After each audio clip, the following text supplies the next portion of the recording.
Panti Asuhan Nur Ilahi berjuang untuk mendapatkan tempat tinggal permanen. Saat ini, Panti Asuhan masih mengontrak di rumah yang beralamat di Jalan Perjuangan Raya 1, RW 05, RW 03, Kelurahan Kurau Pagang, Kecamatan Nanggalo, Kota Padang.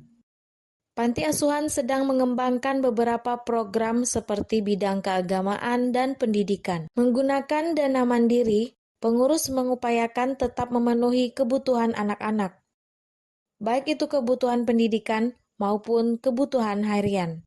Renol Putra, Ketua Yayasan Insan Nur Ilahi, berharap kepada masyarakat dermawan untuk dapat membantu mencarikan tempat yang layak untuk anak-anak kita di Panti Asuhan Nur Ilahi dan membantu dalam memenuhi kebutuhan harian anak-anak kita.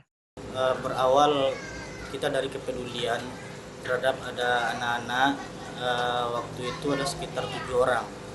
7 orang itu adalah korban kekerasan dari panti lain. Jadi beranjak dari situ kita coba untuk menghubungi donatur, kita minta tolong sama mereka untuk bisa mencarikan tempat tinggal untuk anak-anak kita yang 7 orang itu. Itu awal dari sejarah terbentuknya Panti Asuhan Nur Ilahi ini. Jadi Panti Asuhan Nur Ilahi ini didirikan pada tahun 2017.